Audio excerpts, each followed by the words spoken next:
Real work is everyone. And welcome to our first meeting of the Environment and Place Overview and Scrutiny Committee. Thank you to everyone for attending, who's in the room and joining us online, and anyone who's watching at home as well. I'll just pass over for some housekeeping to the Democratic Service Officer. Thank you, Chair. Please note that this meeting of the Environment and Place Overview and Scrutiny Committee is being recorded by the Council for live broadcast and will be published on the Council's website for a minimum of 6 months. The meeting may also be recorded or streamed for live or subsequent broadcast by members of the public. For those in the room, please note that if the fire alarm sounds, please exit the building by way of the nearest available signed fire exit route and make your way to the car park at the front of the building. Finally, please ensure that background noise is kept to a minimum and mobile phones and other devices are turned off or switched to the silent system for the duration of the meeting. For those in the room, please move turning off microphones and turning the volume down completely on laptops. Thank you very much. Agenda item 1, are there any apologies for this? We received apologies from Councillor Adams, who hopefully will be arriving in today. Great. Item 2, substitute members. I'm assuming not all substitute members. So item 3 is any declarations of interest. Any councillors have any disclosable pecuniary interest or other interests on any items on the agenda tonight? I'll take that as no. Brilliant. That goes on to item 4 and the minutes of the last meeting. Is everyone okay with that? I'd say that as consensus that everyone's happy. Great. I will sign them up afterwards. And then item 5, are there any public issues this evening? No public issues this evening, Chair. Great. With that very brief introduction done, I think we can move straight on to the first item, which is item 6, which is our first report, which we asked for in our last meeting, which is the SM reports. I've got this coming to us. We've got a paper which we've had a look at, and this is going to be presented this evening by Matt Hosey. If Matt's in the room, I'll hand straight over to you and you can go through it for us. Thank you very much. Yes, thank you, Chair. So yes, Matt Hosey, Head of Flood and Coastal Erosion Risk Management. The purpose of the paper that I put in this to report on progress since the restructure of the service after the Cabinet report in September 2021. And to talk about the progress of the service. For the purpose of the presentation, what I've done is I've shown sort of what we've done from the outset of the formation of the service to give the context of how we've been formed. So first of all, I just wanted to talk about back in 2018. There's a lot of dialogue in the Dorset area around joining up, working in partnership, getting local authorities to work together to recognise the complexities of the I'll call it FCERM service, Flood and Coastal Erosion Risk Management, I'll refer to as FCERM, because of the complex nature of delivery of those types of projects. There's an awful lot of pressure from the Environment Agency at the time to create that type of model in our area, recognising the successes in other areas nationally with authorities joining together and working together to deliver projects in that programme. So there's £5.2 billion accessible in flood defence grant and aid over that spending period, 2021 to 2027. And it's using permissive powers that we bid for those funds to deliver projects to make our communities more resilient to flood and coastal erosion risk. So example models, Eastern Southern Coastal Partnership, that's my previous team, now called Coastal Partners. There's 5 authorities working together. And by doing so, much more able to pool skills, attract people in, knowing that they're working across a broader area, to then bid for those funding and deliver the projects. So obviously on formation of BCP, we had a bit of a head start because there's 3 authorities coming together anyway, so they're able to pool the people that were available across those 3 authorities, and we're also set our vision to work more broadly across the southwest region as well. So the key things we were looking at for that is by bringing people in-house, reducing the consultancy secondment and support that we needed. Again, like I say, using those permissive powers to promote projects that we want to deliver and getting that funding in via flood defence grant and aid. And in theory, in doing that, if we're getting more income in, we're able to grow the team and grow those skills at no additional costs to the council. So that's the background to that business model. We set ourselves out into 4 main sort of service areas. One of those being inland flood risk management. So all of our lead local flood authority responsibilities, primarily around pluvial flood risk, rain flood risk, but also groundwater and tidal flood risk as well. All of our help with planners, strategic planning guidance, flood investigations, and risk reduction with things like surface water management plans. So all of that's within that team. Then we've got strategy, policy, and environmental. Obviously, what it says on the tin, strategy studies to set our way forward for delivering schemes under existing policies. Shoreline management plans, most will know about, is the policies in which we work along our coastline. For example, Hold the Line is most of our policy for BCP. Things like beach management plans for how we work with natural processes. But also an awful lot of research and development, coastal monitoring, and environmental support as well. The other two teams, more as it says in the tin, really capital project development and delivery. So delivery of the projects on site, all the construction management and procurement, and then asset management is all about the inspections and maintenance of our existing assets. So that's how we split the service. The team now look like this. So very much different to what we were with our legacy authorities, where we may have had a handful of people or one or two people doing flood and coastal duties. So a much bigger focus on skills within that, because we're a broader area. And also, like I say, because we're able to structure after the cabinet in 2021 to look at working across the Southwest region, we really focused on where those key skills were needed, which would help the broader sector areas. So a much bigger team now, circa 30 people. You can see that the various focus on skills within those teams, but to name a few of those, real expertise coming in on SMPs, the shoreline management plans, experts within the sector who used to work for consultancies, coastal processes and wave analysis. We've got a senior or principal coastal scientist in role, geotechnical and flood modelling. Two of the principal engineer roles within the team were ex-technical directors at consultancy. So because of that vision, really attracting in sort of high caliber staff, which perhaps we wouldn't have seen in local authorities previous to that different business model. We've also got a dozen people or staff qualified as T98 asset inspectors. They're doing a lot of work across other Southwest authorities as well, helping with those needs. We've got commercial drone pilots who deliver laser scanning, LiDAR surveys, as well as photographic surveys. They're being used across the council for different aspects as well, whether it be for building control or engineers doing structural inspections. We're doing that across BCP, so it's non-silo working. We've got teams of GPS surveyors, so all of the coastal morphology surveying, looking at beach profiles, beach volumes, etc. So skills that we would have bought in previously, which we're able to now deliver in-house. And then really sort of training up our staff in contract management so they can deliver those projects with proper contract management skills and what we call NEC project management skills. So they've got the right contract specific training to run those contracts. And then dedicated engagement officers. Obviously, a lot of what we do is very heavy on engagement. It's at the forefront of public interest. So we are heavy on our engagement to make sure that we broadcast what we do to our public.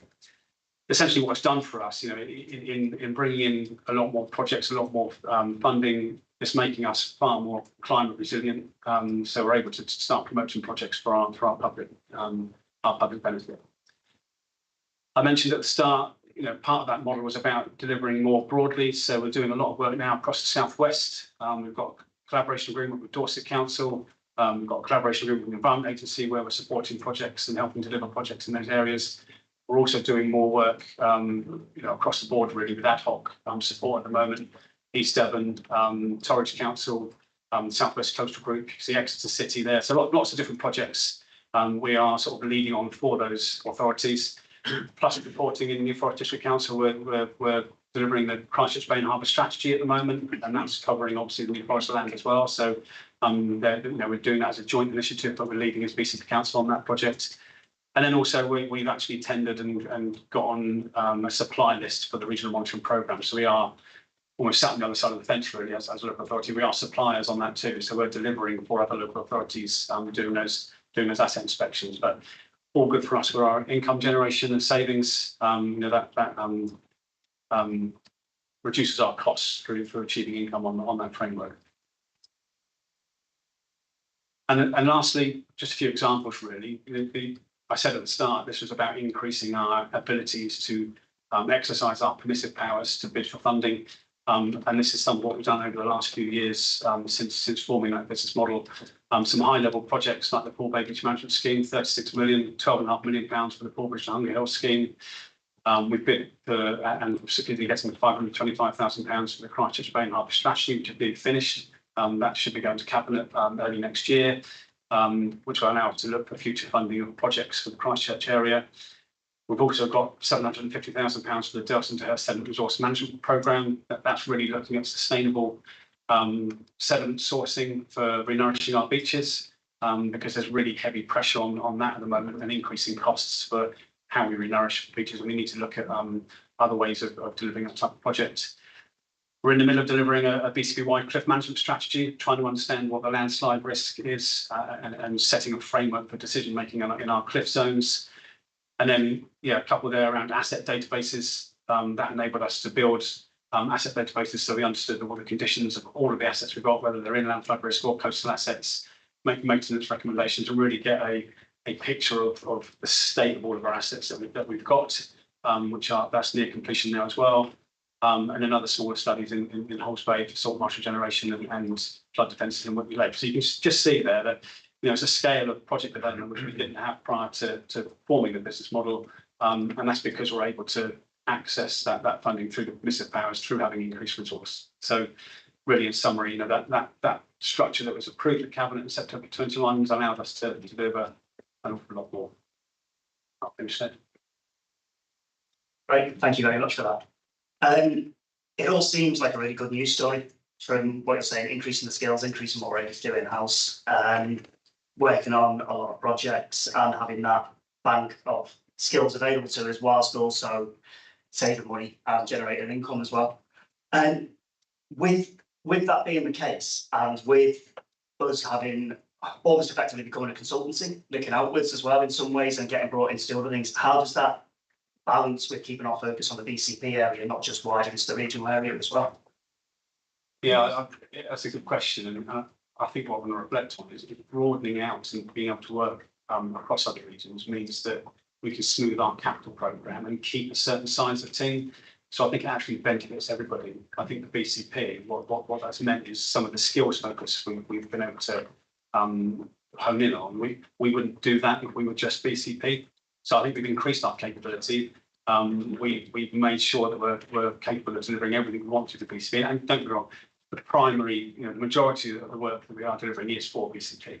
Definitely. So it's probably over 90% of our programme is BCP focused at the moment. But I think expanding out does allow us to build that resilience, build the income, probably reduce our costs for every authority that participates, and keep that attractiveness in the market for getting other people into our service. I think that the sector is really short on skills at the moment, so keeping it as an attractive service by working more broadly is something that's really paying dividends. We're seeing more people applying for jobs we're advertising for. Great, thank you. Sorry, I took that first question there, but I'm going to open up hands and see if anyone Councillor Moore. Sorry if you covered it, but where it says BCP recently funded, is that refunded or is that grants, and also is it a mixture? Yeah, so that is all external funding, which is primarily flood. Some of it is local levy as well, which we bid for at that regional flood and coastal committee. But that is all funding that we've brought into BCP, which we're able to charge staff time against to deliver. So it's zero cost to the council. Thanks. Thank you. Anyone else? Also, was very quiet to start with, wasn't it, honest? In that case, News. I know we will all have a good news story, right? We're hesitant to dig deeper and find out what's actually next.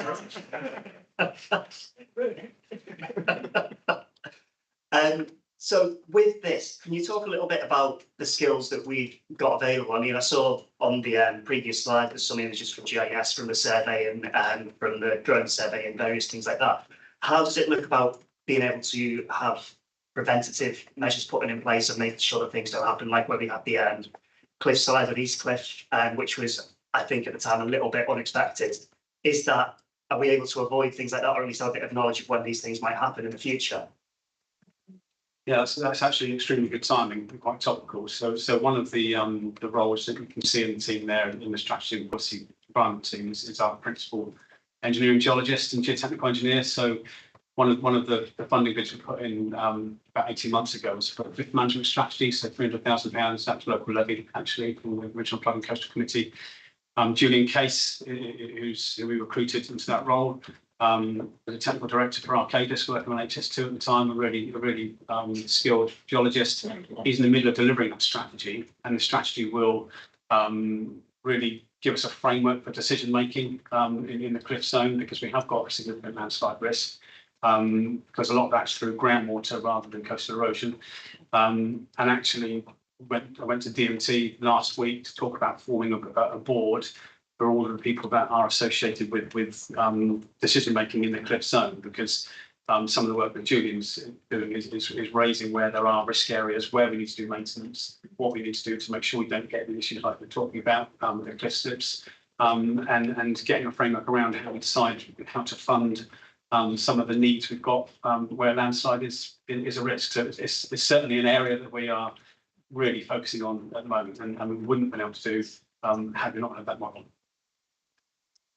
That's great to hear.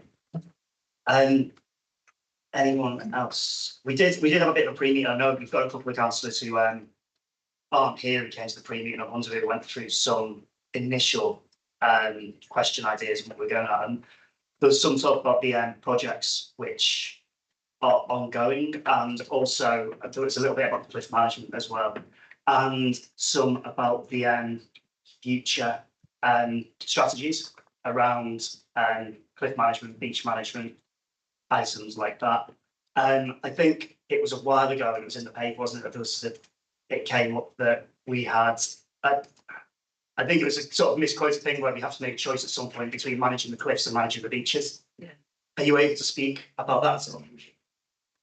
Yeah, absolutely. I think our primary way of defending sort of cliff erosion is through beach management, so the timber groins and the beach renourishment that we undertake. I think what that was trying to reflect was maybe the much longer term aspects of climate change and sea level rise, putting pressure on being able to carry on renourishing the beach in the near future. When I say that, in the next few decades, we think beach management is still a viable method for us. One thing we do need to do is look at alternative supplies of material, because they're getting harder and harder to I guess find. So off the dredge license areas off the back of the Isle of Wight no longer produce the right specification of material. And the last beach nourishment we did in 2021, we had to go to the North Sea to get materials. So it was an awful long cycle time for the dredger and cost us quite a lot more money using from our Flood 25 and 8. So for the next campaign, we're looking at more local, sustainable ways of sourcing that material, which we'll be able to report on in future months. So really, I think that it's not about do we have cliffs or a beach? They're quite separate things. The cliff management strategy is just about how we manage the cliff infrastructure and drainage infrastructure to deal with the groundwater. So they're separate schemes really. But I think what that comment, which is probably misinterpreted, was talking about the very long term sea level rise, meaning we might need to change the preferred options in decades to come to different ways of defending. Cool, thank you. That's what I was hoping you were going to say. I've seen a couple of hands come online, so can I go to Councillor Hadley first, as a portfolio holder for this earnings? Thank you, Chair. I just thought it would be worth mentioning a couple of things. In terms, particularly, Matt sells his service really well, but he's actually quite modest about his own effort in building this team. And I think, from my perspective, having looked at it in some detail over the last few months since I took over controls of it, I've been really impressed with the quality of the staff. And also with the partnership working.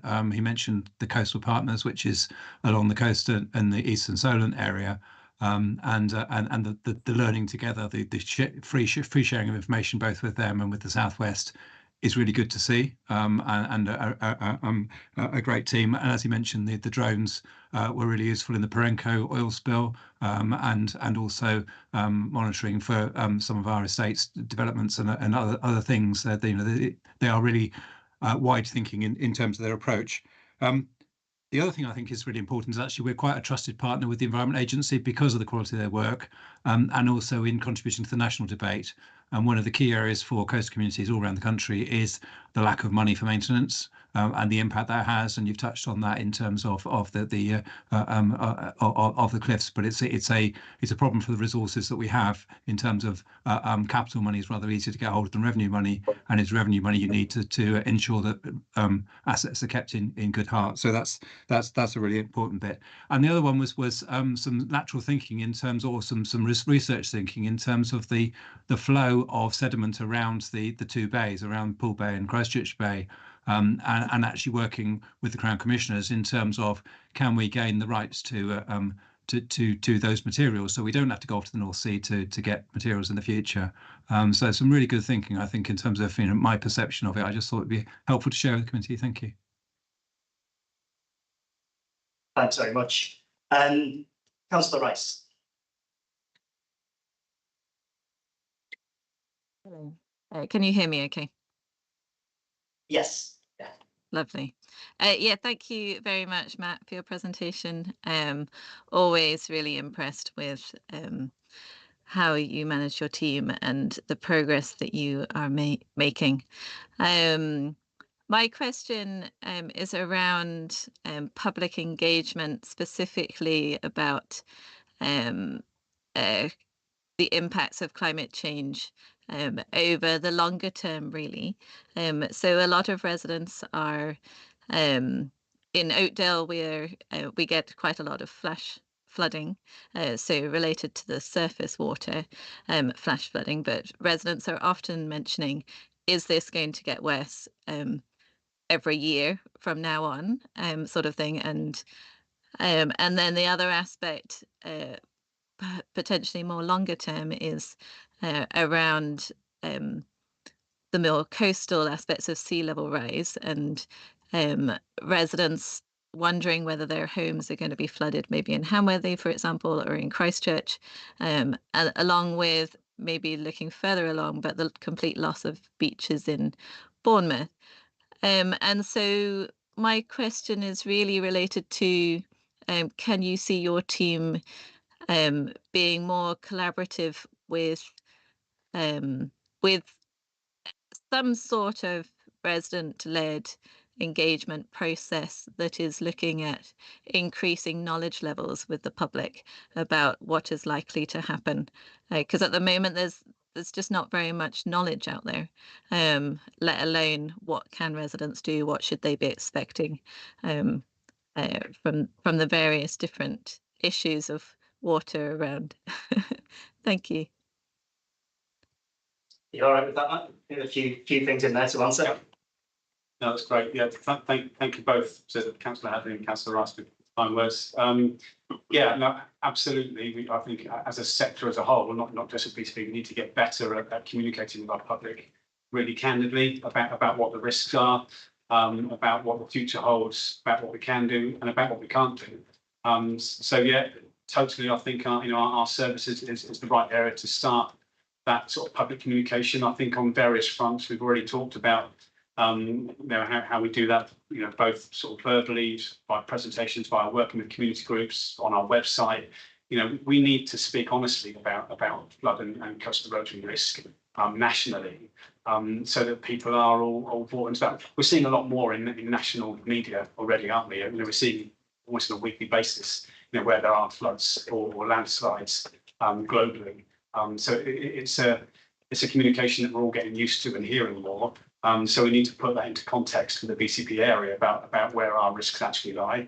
and understand what what we plan to do about that. And I think we've got a lot of our policy areas, particularly on the coast, are hold the line. We are you could describe fortunate in that we've got some good benefits in the sense of the value to justify schemes, but that does mean there are a number of our properties at risk. So, for example, the poor babies management scheme is protecting 6,000 properties over 100 years from coastal erosion. So, yeah, I think linking back to what you were saying about the communities like Oakdale, we're talking about surface water flood risk. One thing we have done is we've bid recently and are on the capital programme now, which I didn't show on the slides actually, for £500,000 for a suite of surface water management plans. So I think when we start the delivery of those, it will help us to identify where the communities most at risk are. And something that we are anticipating on doing is a further bid for local levy to start that engagement with those communities. And that might mean that we're working with our partners actually in the Environment Agency who have very similar roles, and we'll probably be working in partnership with them with their staff who are able to go out and talk to those communities around how they can self-help as well. What monitoring and information is out there for them in the sense of flood warnings, but also how they can set up with flood wardens and make sure the communities are pulling together to sort of mitigate that risk, in a community rather than individual. So yeah, a lot to be done, and I think a lot we can do as a service to improve those levels of communication so that everybody understands the risk and their own responsibilities too. Thank you. Councillor Rice, does that answer your question? Yeah, that all sounds along the lines of what I'm thinking. But yeah, particularly residents being able to understand, are they at risk? So yeah, identifying those areas and then what they can do themselves and what they should expect may happen from a government funded scheme, and what's definitely not going to happen, and they really need to be thinking about what realistically they can do for themselves potentially, but whether it's a risk anyway. Yeah, that's lovely. Thank you very much. Yeah, thank you. I'll just expand slightly as well, Councillor Rice, in that the outputs from the surface water management plan is what that will allow us to do is have a tiered approach to those communications. So where we think we've got enough benefits to justify a community level scheme, we'll be able to bid for flood defence grant and aid for those schemes. Where we think people are at risk and actually we're not going to get grant and aid, we can help people with how we can bid for property level resilience measures instead. So we'll help people be able to fit out their houses, for example, with the resistance measures. So, or even just communicating the risks so people know what's coming, what's the future holds for us. Thank you. Can I build on this a little bit? When you show the partners that you're working with, like the Environment Agency, all that, maybe I missed it. I didn't see Wessex Water on there as part and tying in with those about surface water runoff and how it is managed. And we know that we've had them into this committee a while ago, and we're sort of about to hit the season where my Service Against Sewage app pings every time it rains. I was just wondering what, if any, partnership workings you have with them about managing surface water runoff and how it can be managed in the future as well. Yeah, so we do work very closely with Wessex Water. We have regular sort of catch-up meetings to talk about sort of joint issues, where we can help each other. We also try our best to use the data that Wessex Water have got to inform some of our strategic guidance as well. So yeah, there's close working. Wessex Water also sit on the Regional Flood and Coastal Committee, which we're part of, because we're our lead local government authority. And yeah, I think where there's partnership opportunities, we try and identify those, and if there's joint projects that can be delivered, we'll certainly look for that opportunity. Thank you. Anyone got anything else from that? Yeah.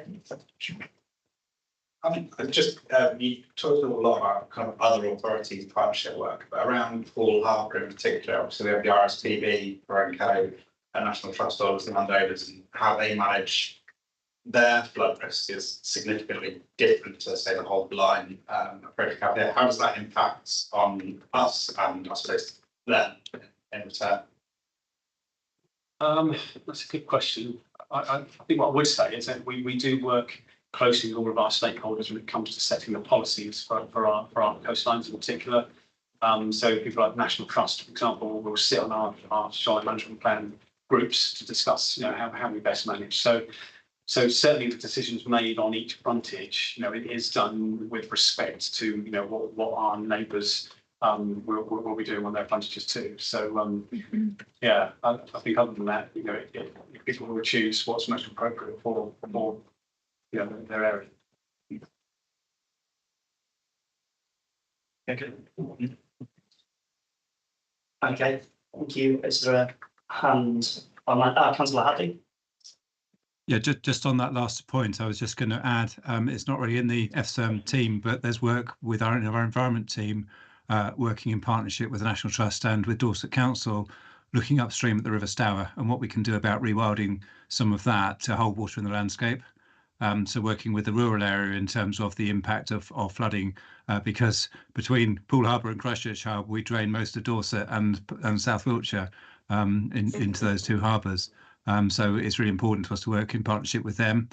So as well as, and Matt's team are involved obviously in some of that in terms of the flooding risk, but also our environment team are involved in terms of working in how we can shape the landscape or help people in rural Dorset to help us.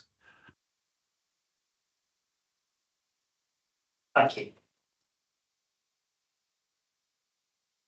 I'm looking around and not seeing anyone else want to come in. So if that's the case, I think, Matt, thank you for bringing this to us. It's really, really appreciated. I know there's not been a paper or request on the projects as such, so the fact that you've got into detail on a few of them is really appreciated. I've got a feeling the next time we see you, maybe the next beach management strategy and erosion one, you're looking at further into that project. So we look forward to seeing you at some point in the future. Thanks very much. Thank you all. And with that, we can move on to item 7, which is the BCP Green Spaces Play and Wheel Play, which is going to be Martin Whitchurch to present this. And I'm sure you're hoping you're going to get an easier ride as the rest, as Matt's just has been from everyone here. Thank you. Thanks, Chair. Yeah, thank you. And good evening. Yes, my name is Martin Whitchurch. I'm strategic lead for green space and conservation in environment. I just want to start sharing my screen and do that work properly.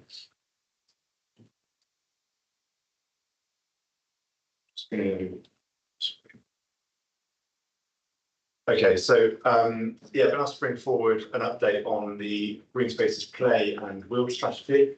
And we presented it I guess about May last year, I think it was. So it's an update on sort of progress since then, and kind of bring up to date from there. So we'll take through a quick sort of summary provision, historic investment and budget position, typical investment costs, and then the work to go into actually developing the play strategy and the timeline for that. Just very quickly on why we need a strategy in the first place.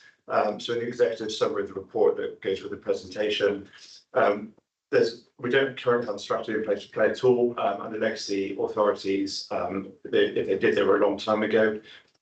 So there's no tangible foundation from which to support development of any future play opportunities. The fixed play assets are ageing and in decline. We've got a lot of facilities that are in poor condition. And given the current financial context, we need and would like to bring forward a data and evidence-led approach to developing a strategy, and that can then support the future decision making around that. And I'll explain where we are in that process as we go along. So a bit of a recap first. So we've got a lot of assets across BCP. You'll all be familiar, hopefully, with what's local to you in your wards and your areas. And this strategy is also including all forms of wheeled play, so all of our skate, sort of BMX facilities, as well as fitness trails and outdoor gyms.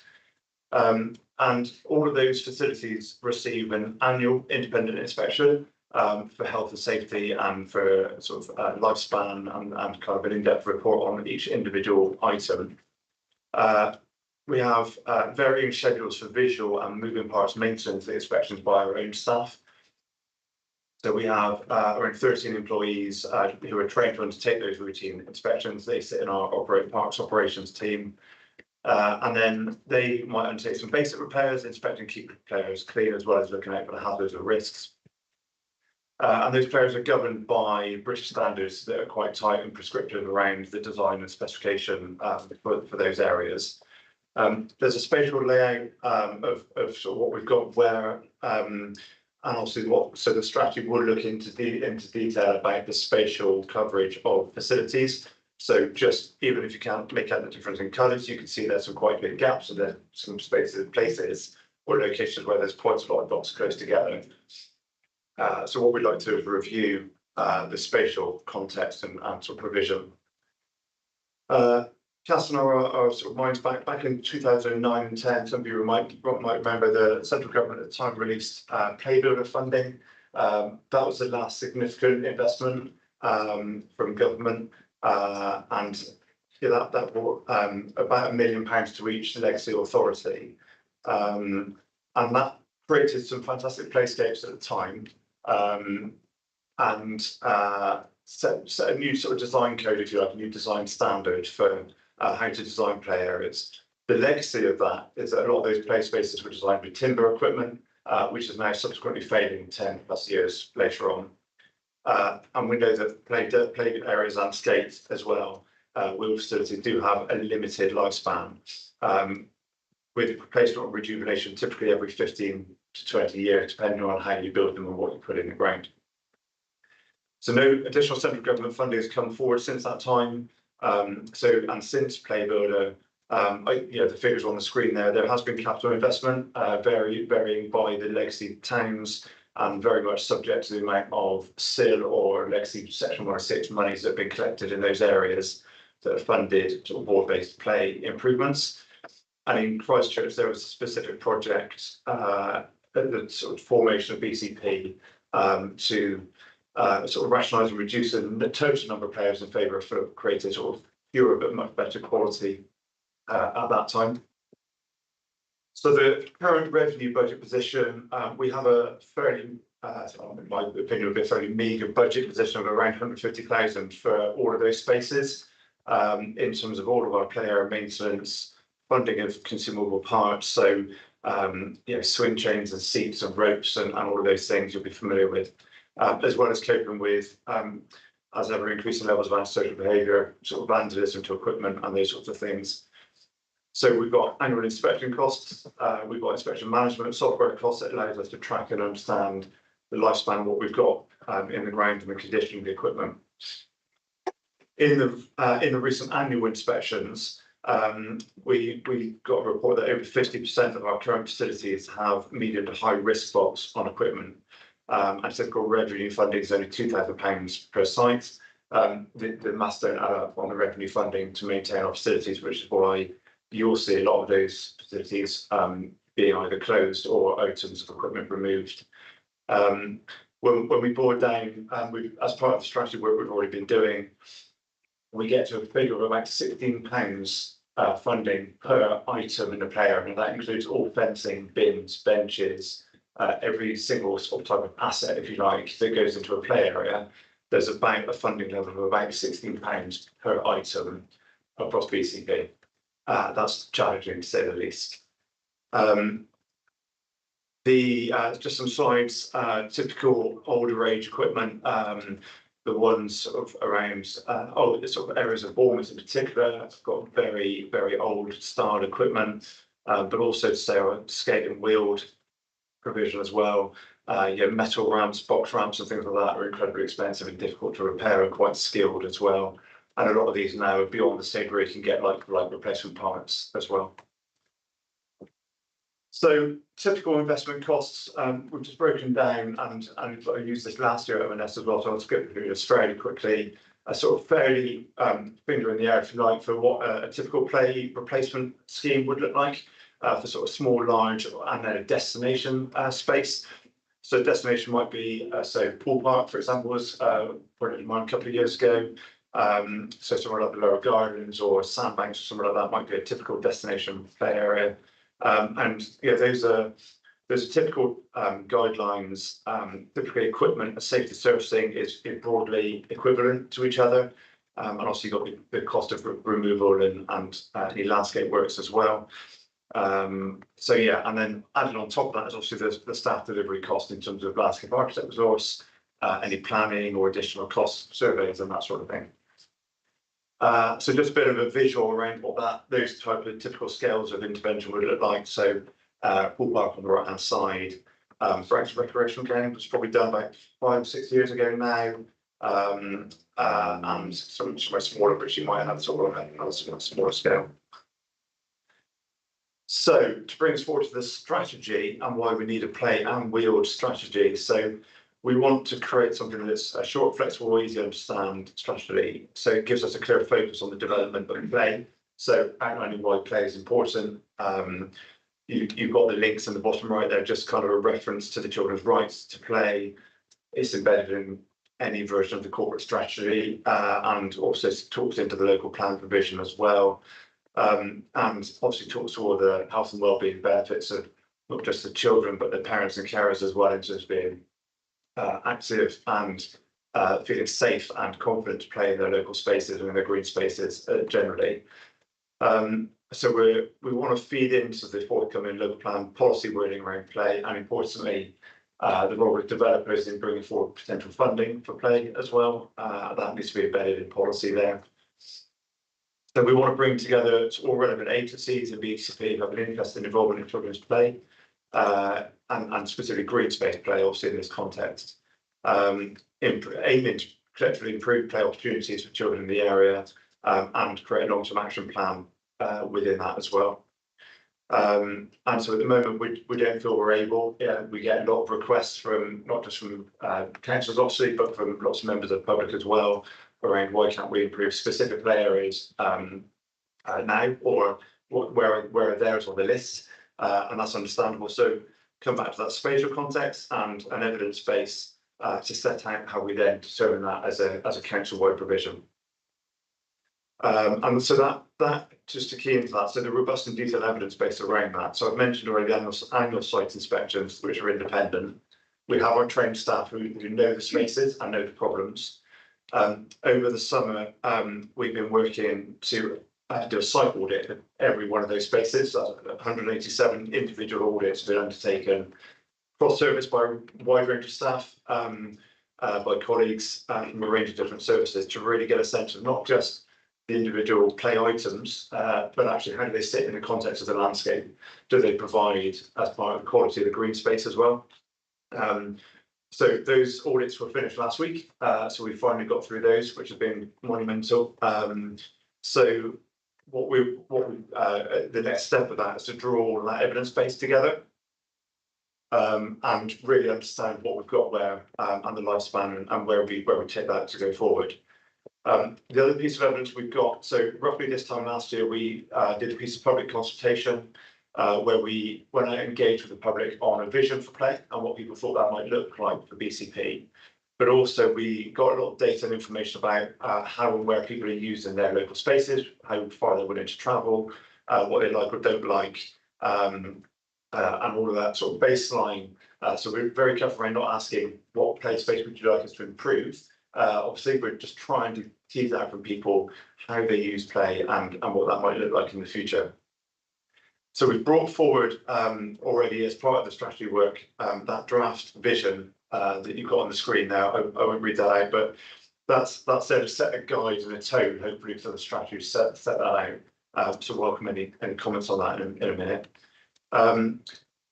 And at the same time, working with our landscape architects to really understand these spaces and what we would like them to look like and be in an ideal world. Set out some draft aims, and again, happy to take these forward to discuss these and try and hone these down to make sure these are right in the current context and how we might take these forward. So again, I won't read all of these out, but hopefully we can all buy into those as sort of the right type of high level aims that we would expect from our play spaces and what we would expect for our young people, although with the caveat that play should be for all ages. And so what we want to take forward through the autumn and the winter is starting to put sort of the meat on the bones of the strategy. So we've been busy collecting that evidence base and setting this out from a principled point of view to start with. What we now have in front of us over the next sort of 6 months really is to really pin down that strategy. So what does the vision say, the national and local context, the current provision and the aims within that. We want to create a design guide So at the moment, just those pictures I showed you earlier, a lot of the play spaces across BCP are very different in how they look, mostly based on age. So we want to create our own version of a design guide. What would we expect them to look like and be? What materials are we using? How do we making sure they're robust, easy to maintain as possible, hard to vandalise, but still providing top quality play value as well. So how do we set that out as a design guide? We can summarise all that evidence base. We can then start to think about what that action plan looks like. So are there some sites where they're actually low functioning and not providing much value? Can we remove those? There's obviously some difficult conversations and decisions within that. We want to do that with you as members to take that decision forward. And equally, where do we prioritise our future investment and how do we make those decisions about what's important and the locations that are important? And then behind that, we'll set a load of appendices and sort of form up into that kind of that bigger context. I think, yeah, so that's my last slide, I think. So I just wanted to caveat that in the room myself and my colleague Rebecca beside me, that's pretty much the resource we have on this at the moment. We have our play colleagues in operations who support this, but from a strategy development point of view, this is quite a lean sort of project architect supporting this. But it's not something we have lots of resource to deliver and take forward, which is why it's taken a while to get to where we are. I'm also really keen that we bring in colleagues from across children's and finance communities as well to really make sure we've got the broad picture and get everybody's understanding and input into this as well. So like I say, timeline, we've just finished the final site audits. We're going to collate and summarise that evidence base, and then early into next year, we'll start taking forward those conversations around what that looks like. And then at some point next year, there'll be a need for at some point a public consultation on that, what that draft actually looks like. So yeah, thank you. Thank you. That's a really detailed presentation. Really appreciate it.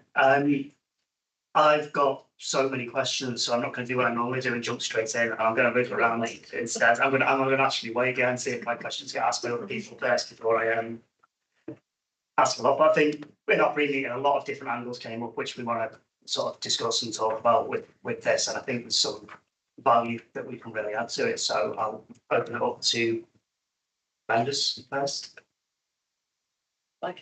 Yeah, please. Well, thank you. Well, obviously, I very much welcome this paper. The only problem is it also reminds me I've been around a long time. And I can remember, as you know, I can remember the original play builder funding, and I was on the committee that scrutinised its rollout. So, you know, just putting the date up there makes me feel, oh boy, I can remember it quite well.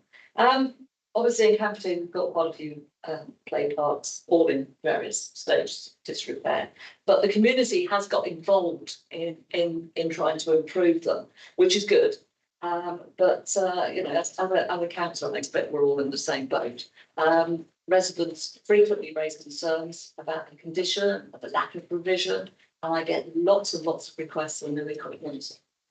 We try to improve them locally, but without funding, it's really quite hard. You can paint, you can litter it, you can cut down shrubs, but what else can you do? And one of the biggest problems for me is that none of our play parks are inclusive. So no play equipment for children with disabilities at a local level. And I think that is something that I really want to sort out. I did actually try to get a quote for a swing, and we're talking over 30,000. It is just unbelievable, which is really sad. And obviously we haven't got 106 in Counties because we haven't got any land to develop. We've got the 400 metre rule. The only thing I was going to say was about the timeline mentioned in the report. Can I ask that you involve all councils at an early stage? You can guess I can't wait to get involved here. But I am delighted to support the paper, and I am happy to help wherever needed. Thank you. Any comment? Yeah, I think welcome the ward council involvement. I think we need to consider how we obviously this affects every ward. Every ward's got some play and escape provision. So yeah, it's how we do that. But yeah, absolutely happy to be on board. Thank you. Thank you. Councillor Rice.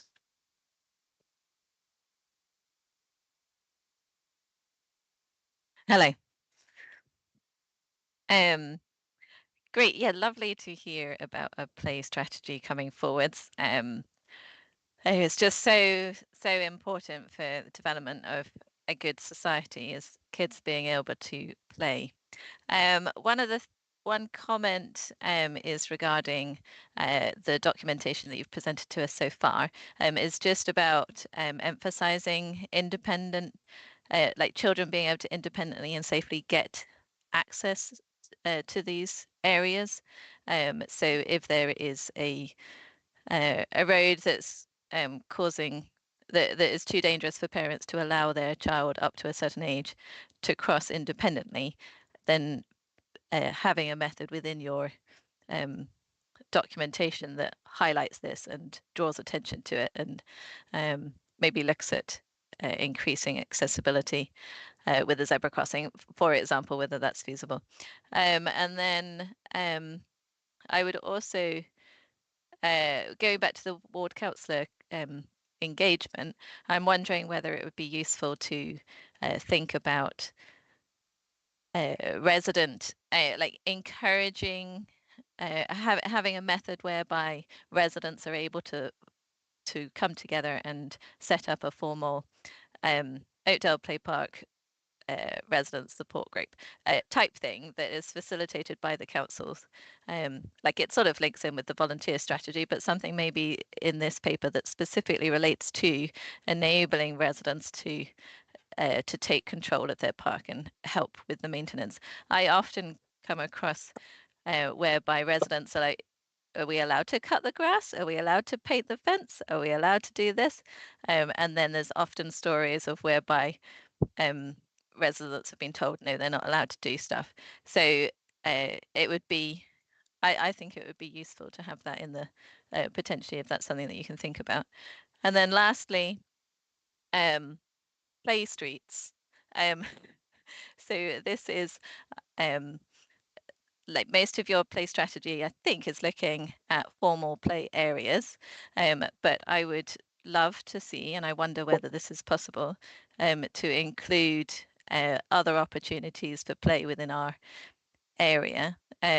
So play streets, I expect you know what they are, but for everybody else, this is where residents, so BCP Council can come up with a policy. I think 80 other councils already have this policy in place, but residents can, if they live on a quiet road without a bus route, then they can apply to close it for 2 hours on a Sunday afternoon, and then residents can play. So it's really great for neighbours getting to meet each other. It is also great for inclusive play, and it's also great for all ages of residents play, which you specifically mentioned. So I just wonder whether you can come back on that specifically.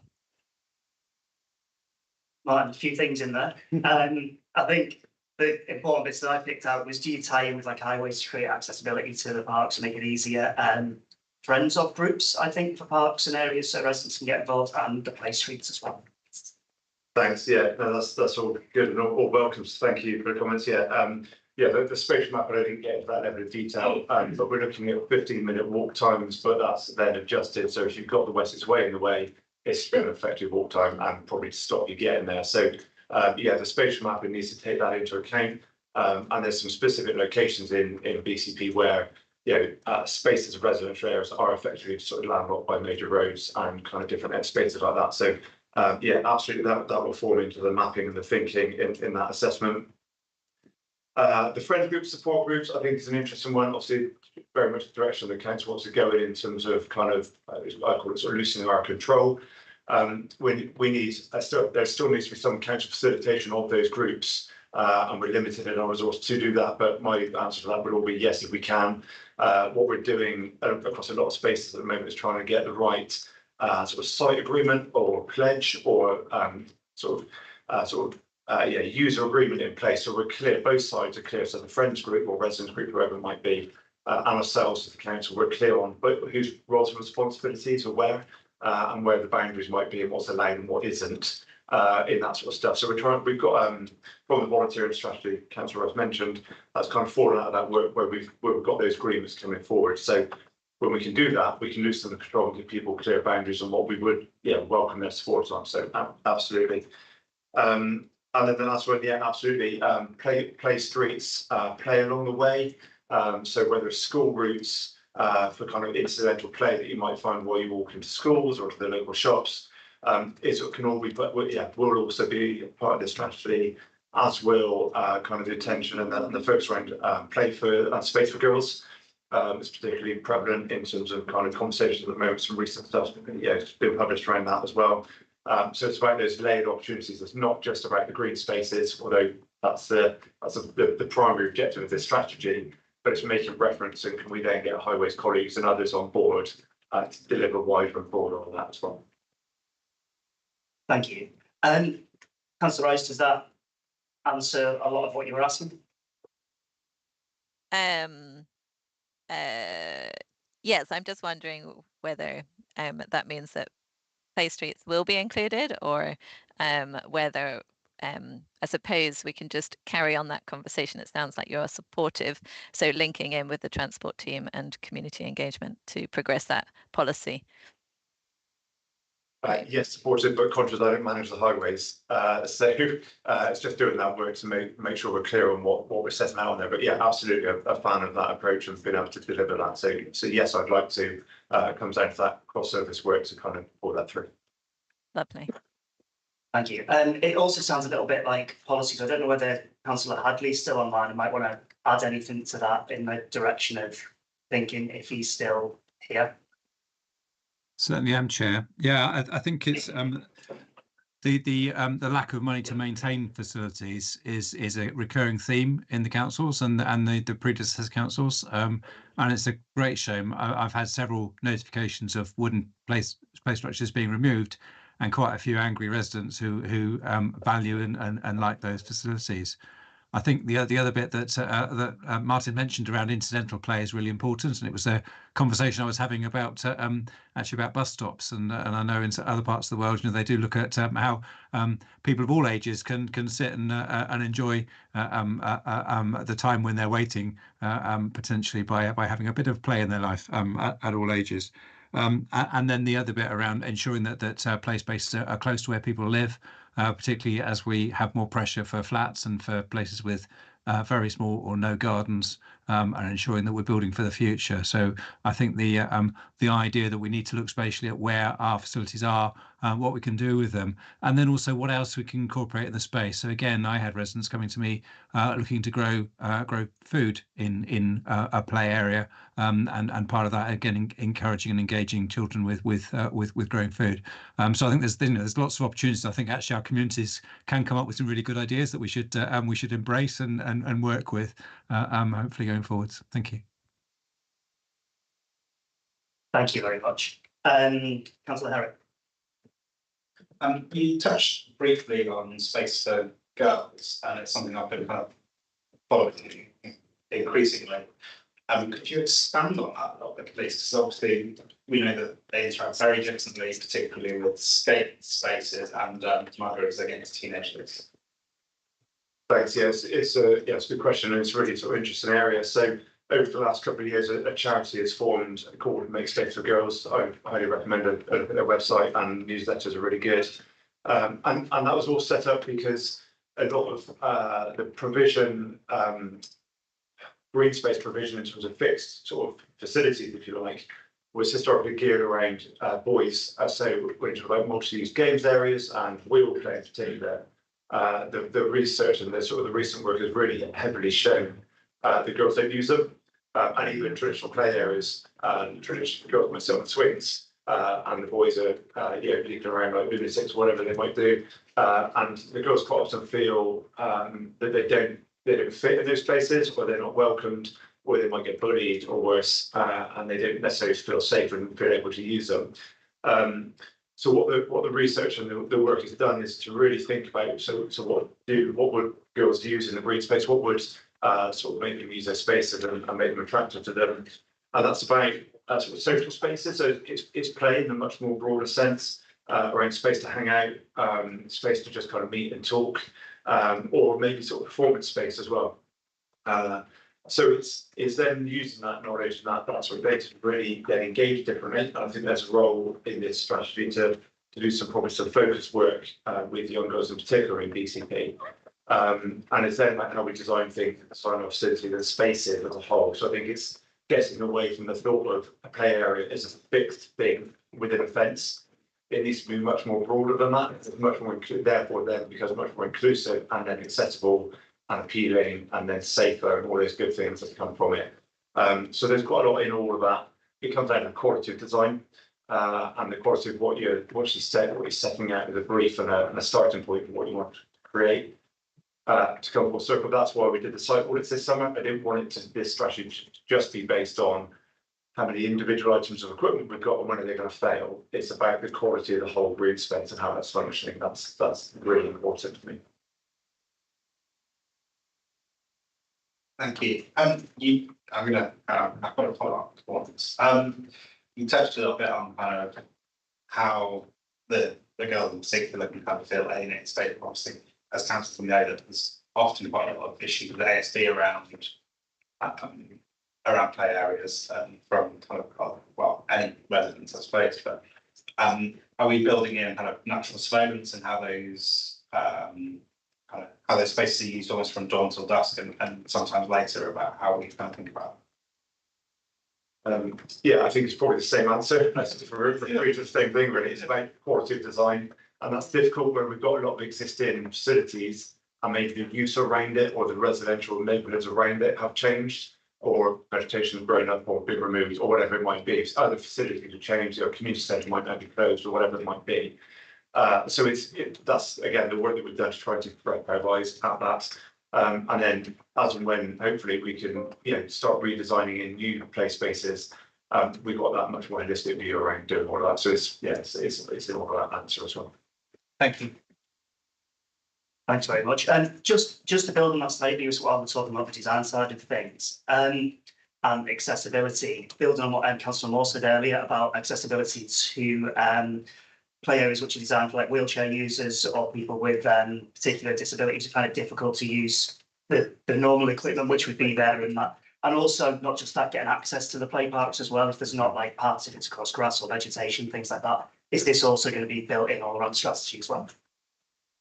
Yeah, without wanting to break the record, it's the same answer, isn't it? It's about doing the same things. And again, the difficult thing is you just retrofit in. If you've got a small budget just to do a refurb, that's very hard to do. Because you're talking about tarmac paths and maybe changing gates or gradients to paths and those sorts of things to then get to the decent equipment that we would hope we could provide.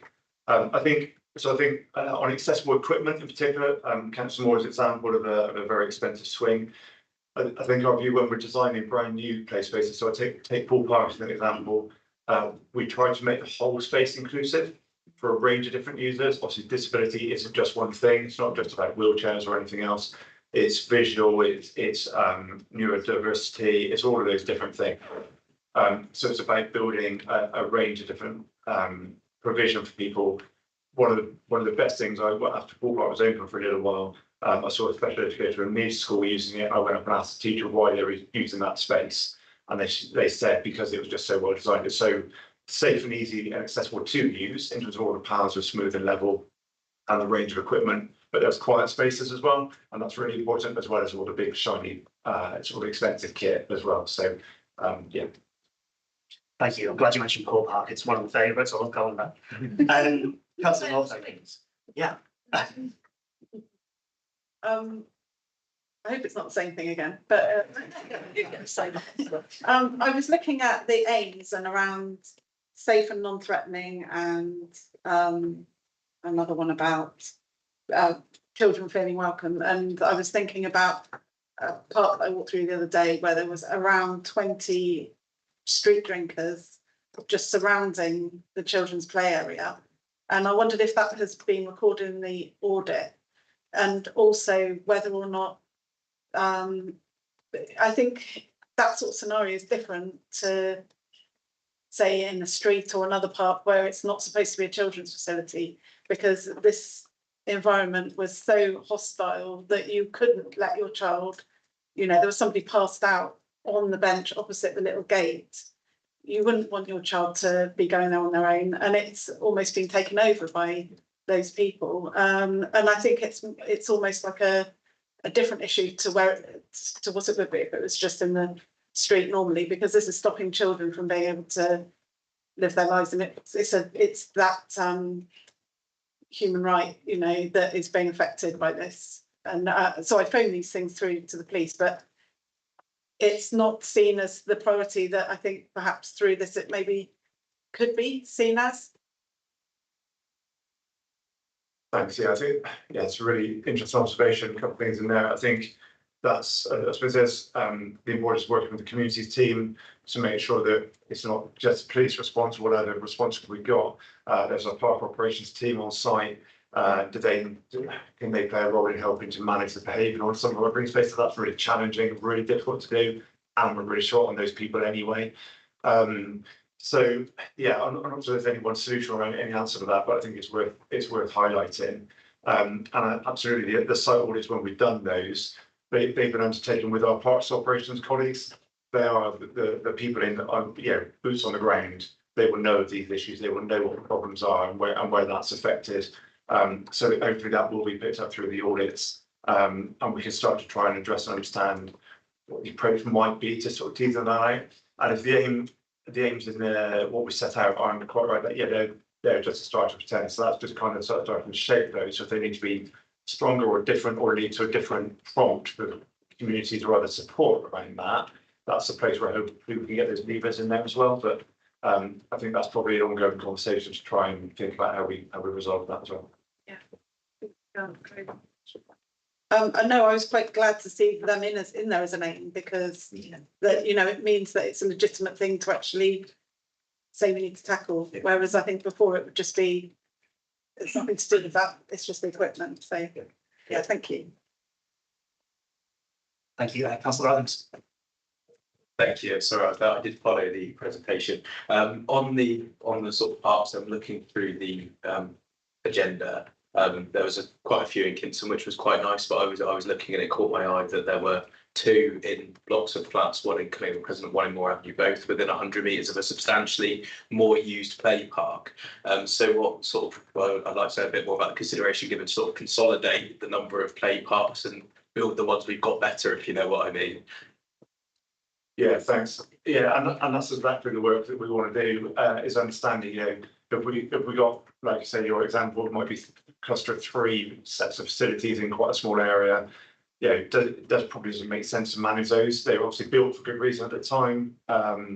So yeah, we need to take a considered view of those. And I think that's the work of it. That's the next stage, if you like, to understand that evidence based on the spatial mapping, all of the work that we've done, to really start thinking, where are those decisions? And then when we start to think about what those decisions are, that's when we start to list them out and think about what the new map might look like.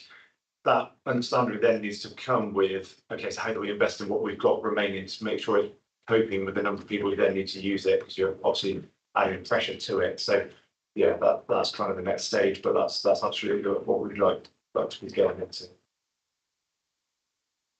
So sorry, small follow-up, if I may. And at that opportunity, will there be opportunities for sort of ward councillor engagement? Because a lot of councillors know their communities quite well. I mean, I've used all 3 play parks myself, probably more recently than I should have. I think it'd be really useful to get their views on certain ones like that. Because I mean, the 2 I'm thinking of that were pictured in the report, there's probably about 30 people that use them every several weeks, whereas the other one's the Keynote Park. Yeah, absolutely, and yeah, how we. I'd rather not work on a ward basis sort of approach, because I think you've got, you know, where you've got wards that are joined, you might have provision, but the public don't pay attention to ward boundaries on these and play facilities, obviously. So we will need to think about how we bring that back out to you, and maybe we look at how we cluster those together, or what the spatial areas are, and it might be sort of a multi-ward approach or something. I'm not quite sure how we do that yet, but yeah, we will definitely come back to you in North Bournemouth or something. Yes, yeah, exactly.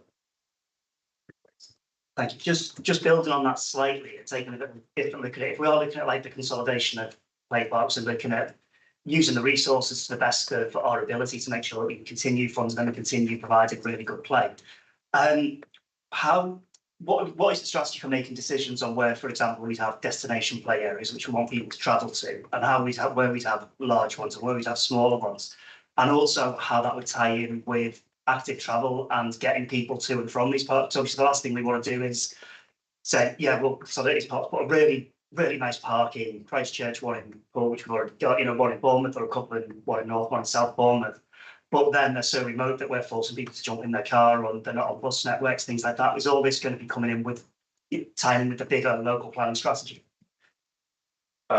Yes, wants to be the answer. How we do that again, it's that cross-service piece of work. And so, yeah, our destination spaces are probably the obvious spaces that we've already got big play areas in.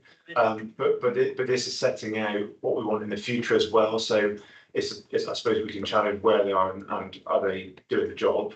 And in the current context, we can put in, the local cycling walking infrastructure plan, the use of barrels, provision, all that sort of stuff, as well as the bus routes, like you say. So I think yes is the answer.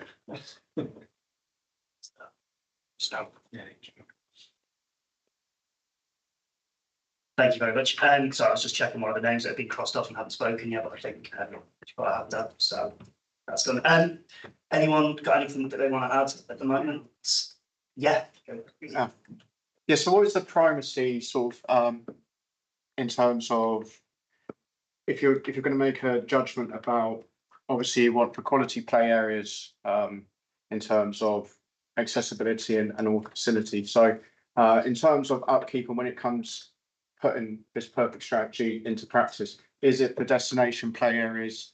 Would you be looking at the mapping of those kind of play areas across the conurbation to fit, and therefore like maybe the 15-minute and neighbourhood play areas would suffer just because of the fact that you would be looking into putting the bigger places because presumably cheaper upkeep, would that be right? And making sure that they are fully accessible to everyone, so meeting all those demands, you would just need the reality of it would be that you might just end up with just several big destination play areas.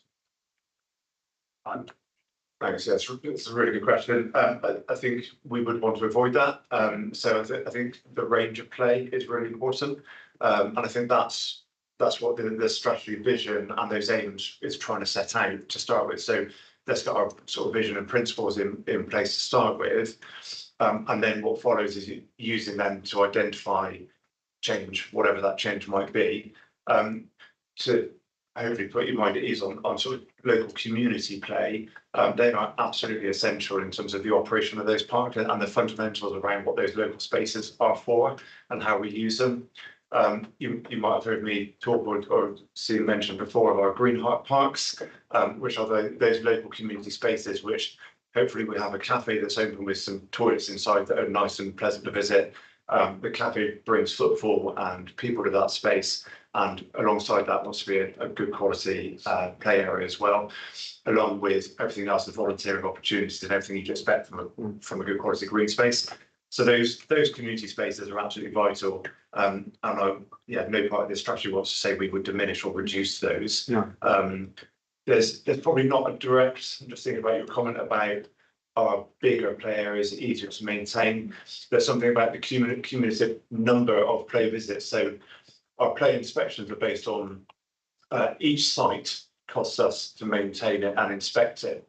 So each individual play area has a cost attached with it. So if you add a new one, you've got a new cost. Whereas if you make a new one bigger, it just changes what you're inspecting rather than adding a new maintenance cost, if that makes sense. So it's trying to understand that as well. And obviously the process here with where we are with revenue budgets and financial context is obviously going to be to challenge a lot of what we're currently spending and can we reduce that. But it's not at the loss of the community facilities, I would say. So anything else, Councillor? No complaints. Yeah, sorry. You actually led me in really well there. Is there any thought in the strategy about how we make sure we're in a position to replace equipment in 10 to 15 years time, rather than kind of basically going through this again, scratching around and hoping for the best, which seems to be pretty much where we are in terms of infrastructure at the moment. Thanks, that's probably the hardest question. There's a link into the local plan, and whether we can lever anything in there into the policy and it all. So the concept of having the planning policy team is, can we essentially ring fence some portion of sill, strategic sill, for, now whether it's green space, play, will play, whatever it might be, however you categorise it. Can we do that through the local plan and through sort of future housing development or planning obligations? The answer I get is everybody wants to ring fence everything for what they want it for. So it's obviously in a competitive place, so it's not straightforward. I didn't get told no, so that's something that I'll keep pushing on. I think also to pick up the previous point, I suppose actually as well, is it's probably easier to keep funding the destination parks externally. So the likes of partners or organisations like the National Lottery Heritage Fund and other funders, whether that's landfill tax credits or other sources as they come through, are generally there to well geared up to support the bigger play sites. It's the smaller community parks that you end up bidding for. Maybe you might get, you're all familiar with the sort of neighbourhood still pots. You might get 10, 20 grand, doesn't go a huge distance into trying to refurb a whole play area, helps, and that's a useful way to do it. Typically things like the landfill tax credits you might get to 15, maybe 75, we've done some of those, but they're super competitive. They're really hard to access. They take a lot of resources to even bid to, with quite low chances of funding success. So to answer your question, it's a difficult place to be, and what we want to try and do with that design guide is build a really tough and robust design guide. So we're building future generations for as long a period as possible. That's part of the answer to this. I think when you look at those really old play sites around Townsend and Kims and some of the others that have been mentioned, they're still there because they were built absolutely bomb-proof. They're probably not the highest quality play values you look through them now in modern eyes, but there's a sweet spot in the middle of that that gives you that play value, but they're built to last for a long time, or as long as possible. And it's finding that. So you get that design quality, but that longevity as well. So you're looking at it from both sides. I think that's hopefully that's an answer. Yeah, really difficult. It's pretty much, but I've got that, but yeah, it's good for this thing for that. And sticking on the funding side of things, and because I think we're all in agreement that actually we want really good parks, really accessible to everyone, and for them to be well maintained, sustainable, safe, everything like that. But if we had an unlimited pot of money, that'd be achievable, right? But we don't. So is there any thought into different ways of funding and sort of ring fencing funding for parks and play? Something that someone brought to me a while ago, and I don't know how achievable it is. It's like, for example, if you go to Hengersbury Head, there's a contactless donation point where if you've enjoyed your visit, you can just tap it, it donates £2 or something like that. Is there scope for that to be something which could be put into play areas or parks where if people want to, they can do? And once I was thinking like may end up making a lot of money, like maybe Ransom Shine or something like that, which is used a lot during the summer. And it's not specifically for the individual park, you know, we end up with some spectacular ones where people are like, oh, I want to keep funding this one because I want something great, but it's equitably split across BCP. Yeah, and we've explored so those contactless donation units have been trialled through our sort of one of our partners, the Parks Foundation. So they've really looked at that, and they've got other pilots around donations and giving and philanthropy as well, and trying to explore, is there more that we could mine in that area? Poole Park actually has a contactless donation unit in it, isn't it? So the sort of the monkey that sits in the middle, for those that are familiar, and that should make a screaming monkey noise when you walk past it and stuff, tempting you to tap it, and then it plays you a joke if you donate £2. I think last one actually did that raised something like £1,400, I think, which the signage and the work that goes on behind that, basically the sort of the messaging is if you tap, you'll donate for nature recovery or nature project in Poole Park, and we're just creating a wildflower meadow that will sort of talk to sort of the response to that. So, and I suppose that shows, and the other contactless donation units we've got, they have some impact, they have some success. So when we've done them, the Parks Foundation have done them in the lower gardens around the Winter Wonderland trails and stuff like that, they can bring in specific asks at specific times and bring in donations. it's absolutely something I'm happy to look at and something to consider. And in the realm of sort of paddling boards and splash parks, that's also something we thought of around those conversations as well. So yeah, absolutely open to all ideas like that, and we have tried and tested a few things. That's great to hear. Thank you. I want to wrap up this item shortly, the next 10 minutes. I'll say I thought I did trigger people. That's the comment. Thank you, Chair. I just wanted to ask a question around communication with other play park operators. So in Christchurch, for example, we have the town and parish councils who own and operate some of the parks. We have a park that isn't indicated on this map, for example, which will probably come back into use within the next 12 months, which is the Scottsfield Lane Play Park. We've also got Sovereign Housing Association, which operates some parks in Somerford, or one park in Somerford, which isn't on this map either. And how, during creating this play strategy, how you're going to communicate with those other people that operate those facilities. Yeah, thanks. And again, it's good question, good point. So we mapped, I'm going to look to my colleague just to check essentially this. I think we mapped everything that is BCP owned or managed. Yeah. We didn't do one in Somerford State. I forgot that one. Yeah, right. And acknowledging that there are other play facilities. So I mean, how far do you go? So that's why I've been quite careful with green space play. So obviously you've got indoor play, you've got indoor skate as well.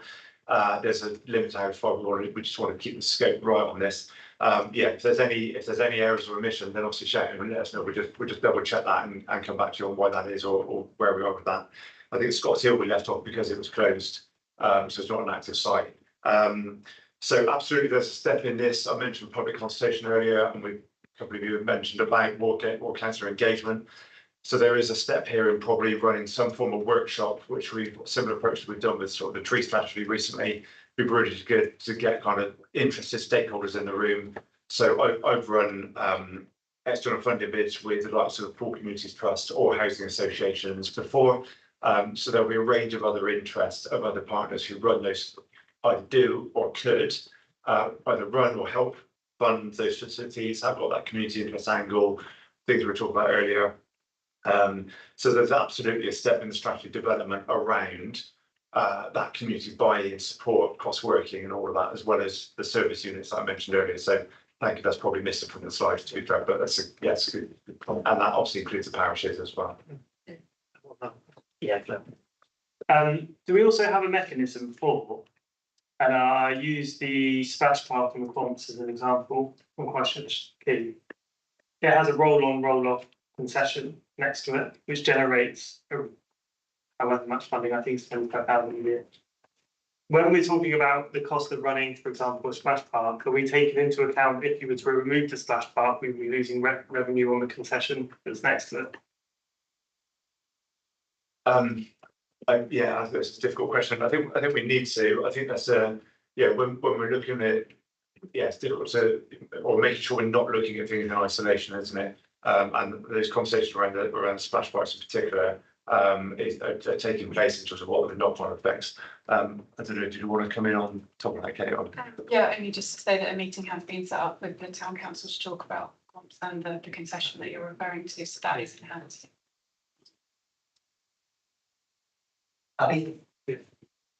Okay, anyone else? We've probably got more time for one more question, if anyone wants to add anything. Yes, Councillor Doggett. I know you say you don't include parks, not in BCP's ownership, but is it not, in inverted commas, illogical not to? We wouldn't want, a bit like we were saying, with kids to end up putting another park next to where there's already a park. So surely our decisions about the distribution of parks, travel times, accessibility, really needs to take into consider all the facilities, whether we own them or not. Yeah, I think that's fair. I suppose I was just talking about literally what we mapped and put on display. So, but yeah, absolutely, there's no point in trying to build a new facility if there's already one managed by somebody else. So when it comes to, I suppose that map formed what we went and then did the site audits upon, and then the strategy then needs to consider the bigger picture and all provisions. Yeah. Okay.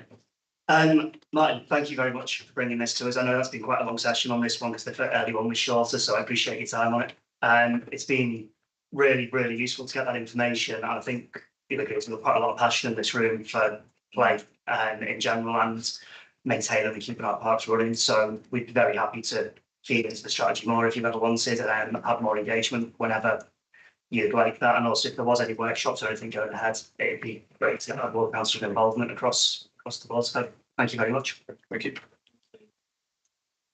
Okay, and on to for us the forward plan. There's quite a few other bits as well that I want to go through actually.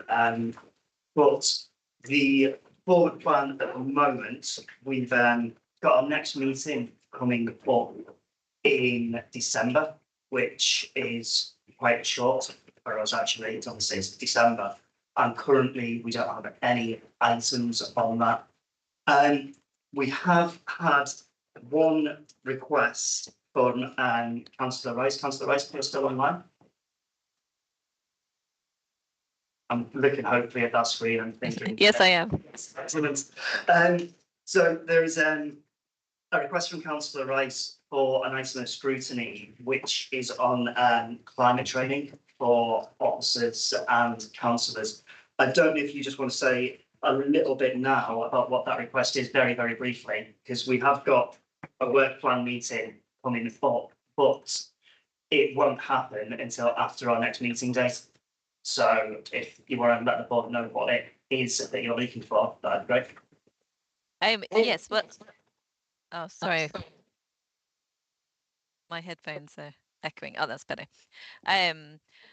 It's really that we have, as a council, declared a climate and ecological emergency 4 years ago, and there, I suppose from my experience, my own personal experience, I haven't seen a structured and systematic training program for understanding what the climate and ecological emergency is, and then training about how to do things differently within the BCP Council 3,000 member staff base.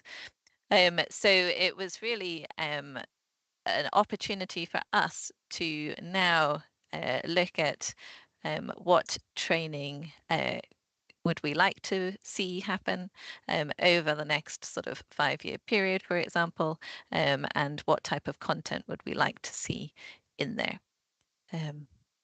That was basically it, I think. Thank you. I don't know if anyone wants to add anything to that at all. I've had a thought on this, and I think possibly looking to do a scrutiny session on the training offered on climate might be quite a short item, which if it's something I'd consider fleshing out more fully into perhaps with the climate having moved into the comms portfolio, so it's changed where it's held in the council, and we're also changing the lead officer on that as well. But perhaps there's an opportunity to bring in the climate team as a whole and their work throughout the council, and how that's going to tie in now, and what their method is for delivering, including delivering training, but also what support they're delivering to the different departments and how they're doing that, and widening that item out a little bit. Would that satisfy what you're looking for, Councillor Rice? Sorry, so just to explain that. So effectively to bring into scrutiny the climate team as a whole. Yeah. Not just one item of their work with training, but how they are operating within the function of the council as it is now. Yes. I'm also interested in how this goes right up to the top of the organisation as well.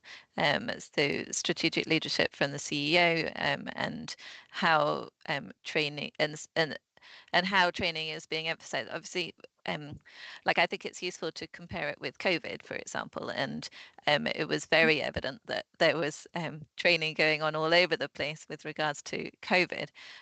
So yes, potentially the climate change team, but also higher strategically what are their thoughts and how are they going to ensure everybody has a suitable knowledge base. Okay, thank you. And Councillor Hadley. Thank you. Yes, I think your concept for looking wider is really important, but I wonder whether that's partly around progress against the plan. So we obviously had the 157 items that were listed in terms of what we anticipate doing, and I have been doing some work already with the team looking at those. I'm not sure where that sits in terms of coming back to cabinet as a formal paper.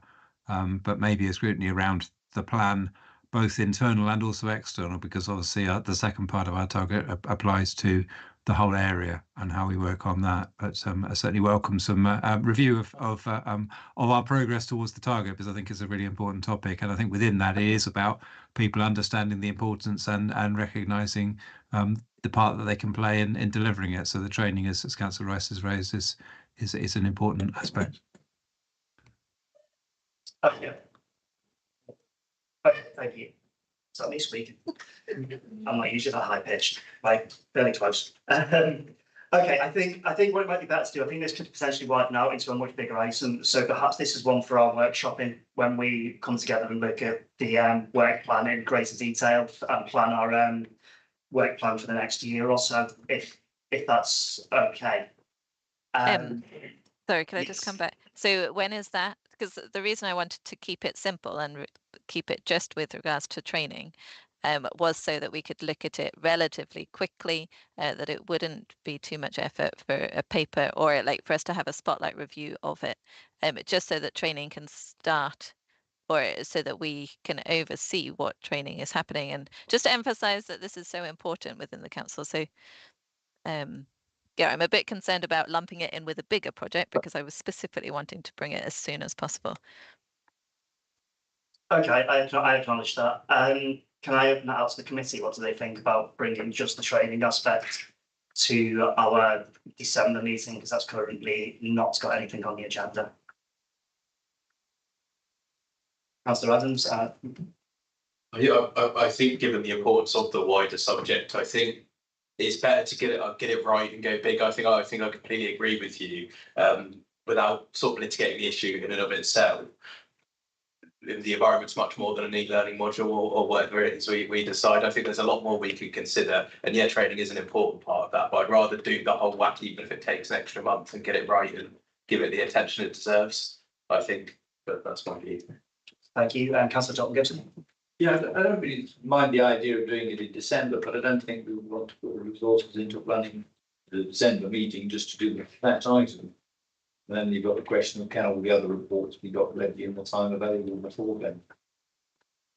And we will have, I think we have to have the December meeting, or not we have to have it, but there will be stuff on the agenda. We've got a forward plan with items on it, which we can pull forward.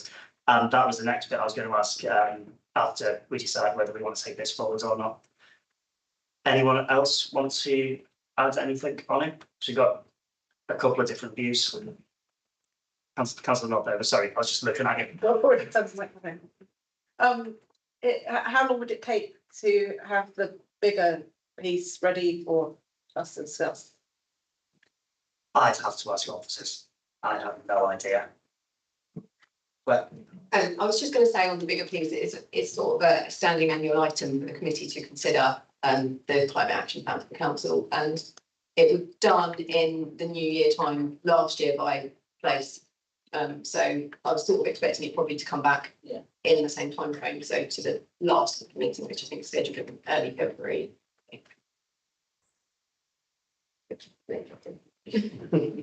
Okay, thank you. Councillor Watt. Sorry, yeah, I would go along with that. You know, as a part of the annual sort of review, provided it included the training aspect, or it was emphasised the training, you know, because that's clearly what's to look at. So that was actually part of the particular sort of drilling down into that. But otherwise, I think to do it in the new year. Okay, so just to go into that, on our work plan, which is Appendix B to our agenda, we have got the climate plan as an annual report to as part of that's gone forward. So our meeting after the December one. Sorry, I'll just scroll backwards and forwards here on my agenda to see where it is. Done. Yeah. Yes, would be the 28th of February. How would you feel about it comes to the February meeting, Councillor Rice, as part of a bigger agenda item with the climate plan and training as well as a highlighted item on it? So we can have like almost a climate day evening, Yeah. a few hours. Yeah, I was thinking about the budget, but maybe that won't be coming so much, or maybe it would have already, well, maybe that goes to corporate overview and scrutiny. I wouldn't want there to be too many other items on the agenda if we're covering climate. And then the other aspect with it is, I suppose, maybe I can just ask as an individual member of overview and scrutiny to see what work is being done in the lead up to that. If that seems to be what most people are thinking within the committee. Yeah, that sounds good. I don't think we'll touch the budget in environment and place, so we'll have a clear agenda and we can make the February one a climate only one. I think that's something which we should be doing as environment and place as well. So if the committee is happy to make the February meeting the climate one and include training within that, then that seems to get general consensus. Which means we fill the next meeting ahead, not the next meeting, but the one after it. We've still got an empty agenda for the one after. So looking at our work plan, we've got a few bits and pieces on it, but would the committee be happy for me and the vice chair to go away and have a look at this and come up with a plan for the next meeting in the next few days and then take it from a combination of what's on our work plan and also what's on the draft cabinet upcoming plan as well for around then. It's difficult to Okay, that's great. sort of go to the M&S board and get it twice. Yeah, we don't want the ONS board to take everything. Might be a silly question. Councillor Adams. There are a few. Sorry, I keep forgetting. There are a few that I don't know if there's a couple that seem relatively straightforward, and there seems to be like I don't know if I'm misreading it because I'm quite new to some of this stuff. But there's quite a lot of things on the forward plan, if you know what I mean. Is there any we can rattle off relatively easily? That I don't know, street naming and numbering policy jumps to mind. But I can't see it being too good about it. Well, I might be looking at the wrong thing, so please forgive me if I'm chatting nonsense. No, that's the cabinet forward plan. Sorry. Okay, I was going to say. Disregard everything. I've had a difficult evening. It's all right. It's all right. I was just going to say, if there are things like that though that are coming up in the future on the cabinet forward plan that you want to, as a committee, look at, then put those forward and we can. I thought it was on ours. And I thought we can get rid of that quite quickly. Yeah. So I'll with one work. That's it. So we can pick anything off the cabinet forward plan, any of the papers which are coming to them, as long as it's coming to the cabinet after our next meeting. So we see it first. I was just going to say, if there are things further ahead in the future and you want to be involved at an earlier stage of the development of those things, then again, they could be considered if that's something you want to do as a committee. Great, thank you. Yeah, so if me and Councillor Harriott have been come up with something in the next couple of days, and if you've got anything, if you do think of anything once we've left the meeting, please just email us both, and we'll try and incorporate it or speak to us and see if we can get a paper for that, which leaves me with. We are also. Oops. Oh, sorry, Councillor Rice, do you want to speak? Yeah, just on the things that aren't on the future plan for the cabinet, and there are things that may be coming in the next year or two, but are big pieces of work. How do we know what those are in order to be able to bring them early to this committee? Very good question. Where do you want to help? What I would say is that we are working to try and get the forward plan populated as far in advance as possible with an idea of what's coming forward, so that you'd be able to get ideas from that. But again, if you are aware of anything that's coming forward, just let us know and we can follow up on that in terms of when would be a good time to have evidence engagement with anything. Great, thank you. Okay, so I've also got here plans for a workshop we're working on with the LGA and myself, and we're being consulted on that for like putting together a forward plan workshop and how we do things a little bit more. As I said at the start as well, this committee, this is our first meeting of this committee as it is currently named. So a lot of words, isn't it? So that went through council in September and those changes are now effective. So we are the Environment and Place Overview and Scrutiny Committee. And as part of that, we've got the option to co-opt 2 non-voting independent members onto this committee. So anyone got anything they would like to raise about that? Any comments, any thoughts on how we could go forward with this and take it forward and seek 2 independent members to come and join us to help us scrutinise?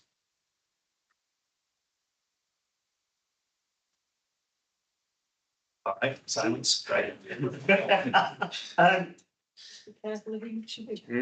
Yeah, so my idea is the way I'd like to do it is I think it'd be great to just seek a bit of advice from Democratic Services and how this is done with the other committees and how they co-opt their members. I was previously on standards and they had 2 independent members on there.